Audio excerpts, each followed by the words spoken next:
Hello বন্ধুরা, এই মাছটা নিয়ে এসেছি। আজকের এই মাছটা রান্না করব কচু দিয়ে আলু দিয়ে।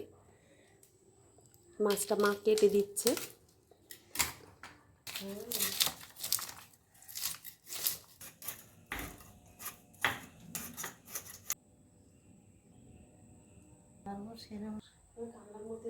মাছ ধুতে ধুতে আমি কচু আলুটা কেটে নিচ্ছি।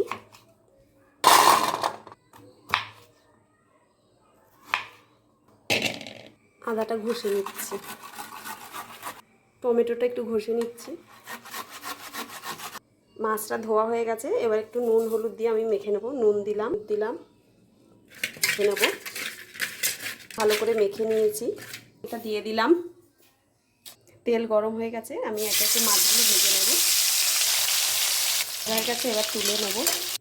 মাছ ভাজা হয়ে গেছে, এবার আলুটা ভেজে তুলে নেব। আলুটা ভাজা হয়ে গেছে লাল লাল করে, এবার তুলে নেব। ওই একই তেলে কচুটা ভেজে তুলে নেব। কচুটা লাল লাল করে ভাজা হয়ে গেছে, এবার তুলে নেব। তেজপাতা, পাঁচফোড়ন, আদা বাটা, টমেটো, জিরের গুঁড়ো, লঙ্কার গুঁড়ো, হলুদের গুঁড়ো, স্বাদ মতো লবণ। মশলাটা একটু কষিয়ে নেব। এবার মশলা কষানো হয়ে গেছে, এবার আমি একে একে আলু দিচ্ছি। দেবো কচু আলু একসাথে দিয়ে ভালো করে একটু কষিয়ে নেব।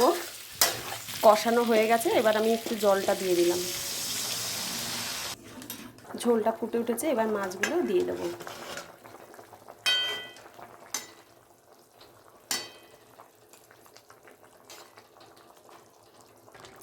আমার তরকারিটা হয়ে গেছে।